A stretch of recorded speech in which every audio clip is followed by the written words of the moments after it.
Mackey's back. Okay, I told you I was going to start the song with a version of Mack the Knife, and I'm a believer in tradition, but I really got to get down to business because this is a very spontaneous video. I've just been watching television and something hit me. And, excuse me, I don't have the time, really. I want to carpe diem, I want to capture the moment because this really I had a thought about something. I'm watching TV on YouTube, which is about the only station I watch these days, honestly. And over the last weekend, I've become aware of a thing that's been going on for many years. I just got, hip to it. But it's a video clip that's called the Soup Torture Blank Room.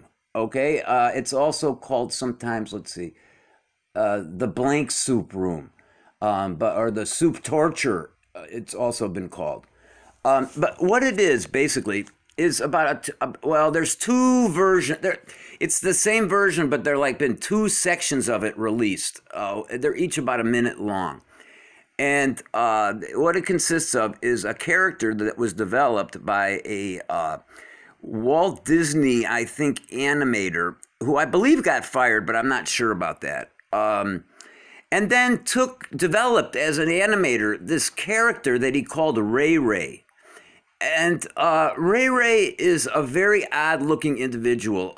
He only has two eyes. There's no nose, no mouth, and he only has a hairline that has black hair. I mean, there's a hairline and then black hair, just short, and then an all-black outfit. So, and the head is very, very enlarged. So it's a very odd-looking creature, expressionless, And what this guy did was he kind of, like most artists, I think he got fascinated with the man from Disney. Was very interested, in this character. And what he started to do after, I guess he got canned, if I'm correct. That's all trivia anyway. It doesn't matter if he got canned or not. He left. And he took this character and started to develop it as a character in offbeat theater, as an act. Much in if all of you know Chris Burden, who was a friend of Andy Warhol's, who gave these living art presentations where he'd harm himself for some social purpose or something, and people would gather and watch. I think Andy Warhol actually shot him in the arm on videotape, and it was supposed to have some aesthetic purpose or something like that, but he was quite well known. Anyway, it's kind of in that same genre. I mean, or it is, what do you think? Of course, a snuff film. It's going to be one or the other. Let me give you a brief description, because all you got to do is look up Soup Torture Blank Room or, the Blank Room Soup video on YouTube, and you can watch it yourself. I don't want to put that stuff on I don't want to contaminate my station one way or the other. But it basically consists of a man who appears naked, but he's wearing like a bib or something, and he's sitting at a table all by himself. The room is totally white. He's just sitting at a table, and he's like in agony, and he's forcing himself to eat something.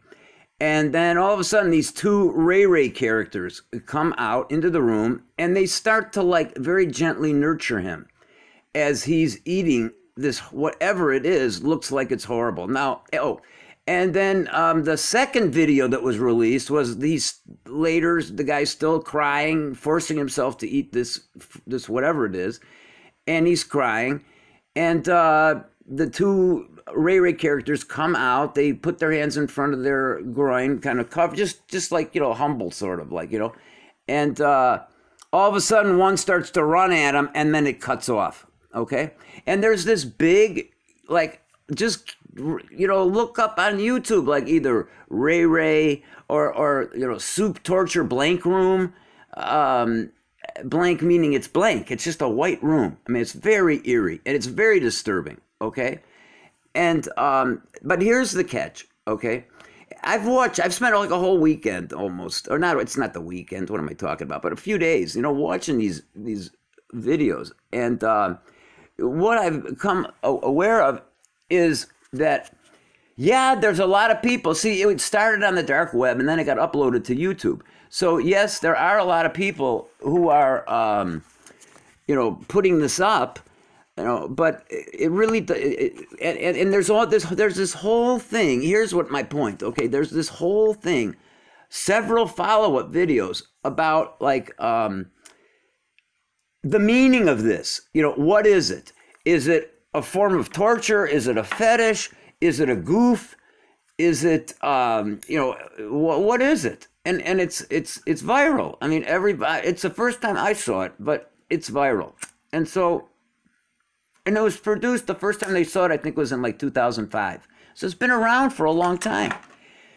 But the carpe diem, okay? I'm watching this thing and I'm thinking to myself, isn't it interesting that all of the tributary videos that come out of these 2 minutes worth of videotape are questions about, is it true? Is it a snuff film? Is it not? Then I've seen many interviews of this guy who actually created the Ray Ray character. And he tells the story about how actually he claims that he was giving a performance. He had an extra set of uniforms in his van. Someone busted into his van and stole 2 uniforms with the big head and stuff. And after that, he has nothing to do with it. He has his own site now because, of course, everybody who gets in trouble somehow becomes famous in America. But he doesn't seem to have a lot of involvement in the possible killing, whatever. But you know what? Again, my point is, it doesn't mean shit if it's real or not. Because in Mack's mind, it's fucking real. It doesn't matter if it physically happened in this physical universe. What matters is whoever's behind those Ray Ray outfits, like the school shooters, like the guys who walk into a gay bar and, annihilate a bunch of innocent guys with an AK-47, like John Gacy, like Ted Bundy, like Charles Manson, like all these idiot murderer psychopaths, okay? They, like all these psychopaths, they fantasize about it before they do it.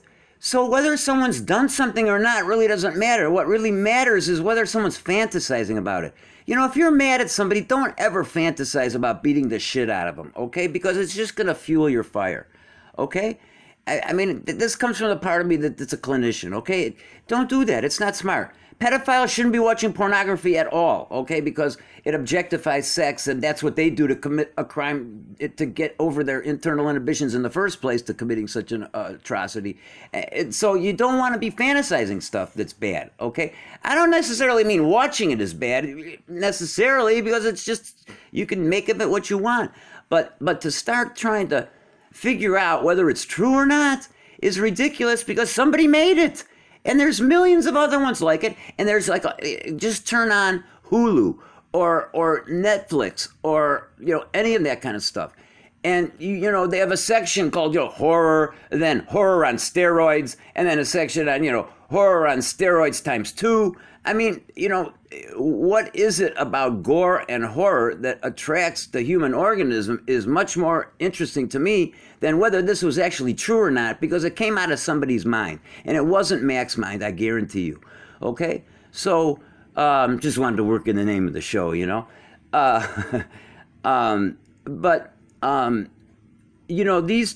somebody did this. And there's lots of them. I mean, I watched a movie one time called Vacancy, which basically just had to do with a couple who ends up, their car breaks down. They end up going into a motel that happens to be owned by a snuff movie maker, and they're trapped. And some of the most gory, hideous scenes I've ever seen, really without a lot of blood.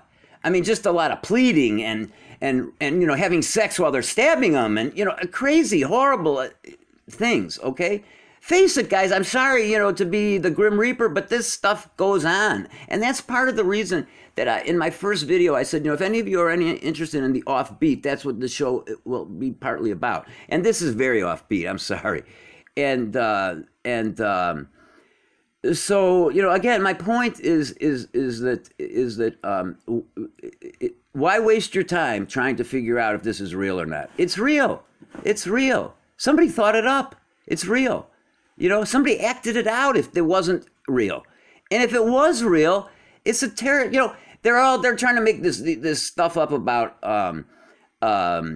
kidnapping a couple and chopping the woman up to pieces and making him eat her remains in a soup form and nurturing him. That is a terrible form of torture. But really, in my opinion, would probably I don't know if it's real or not. But just think of the mind that thought up that notion, whether it's body parts or whatever it is, even if it's Cheerios, I don't care. The guy looks like he's being forced to eat to the point of like crying and sobbing while two men paradoxically nurture him.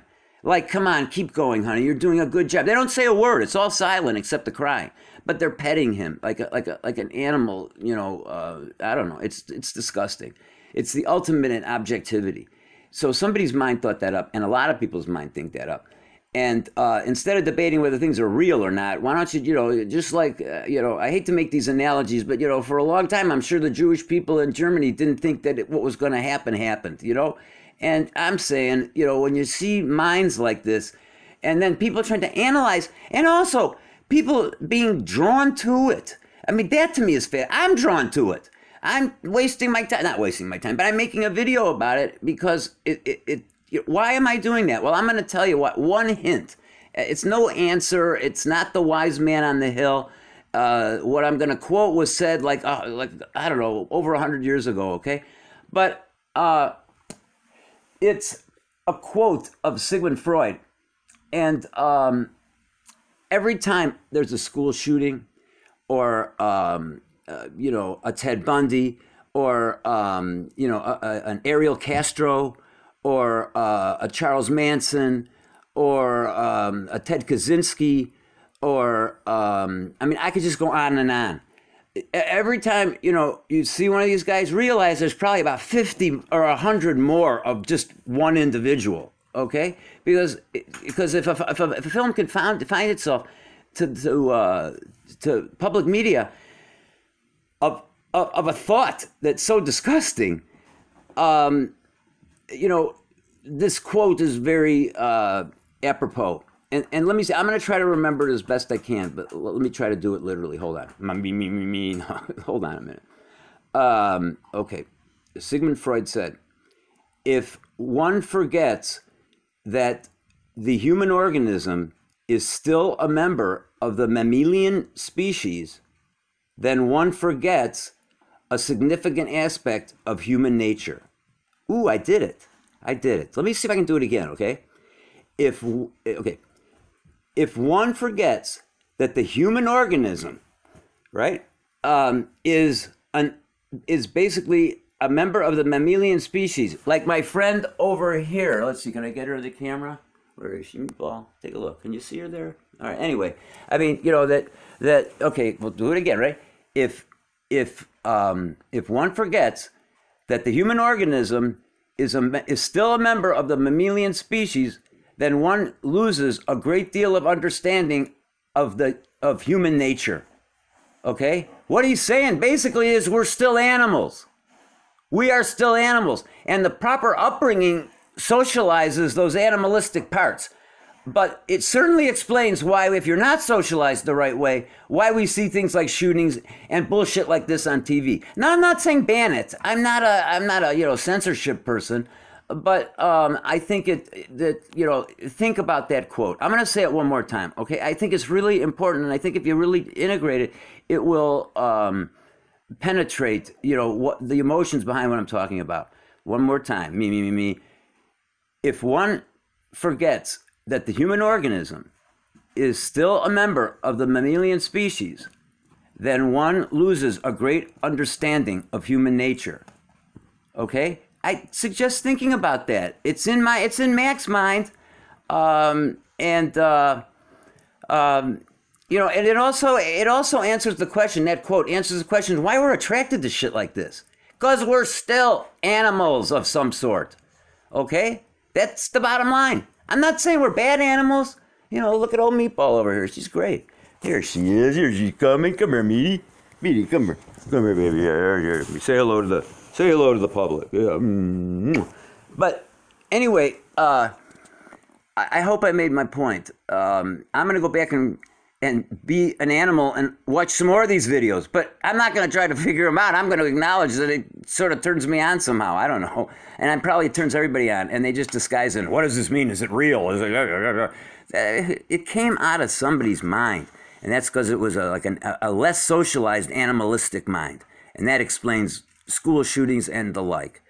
And this has been Mack's mind. And now that I got this off my chest, I'm going to end the song with a little bit better version of my usual say goodbye. So here we go. Ready? Hold on. Take my hat off, too. And the Mackies are back in town. Do-do-do-do-do. Da-da-da-da-da. Ba-ba-ba-ba-ba. Look out, old Mackie's back. Hi, thanks. Or bye.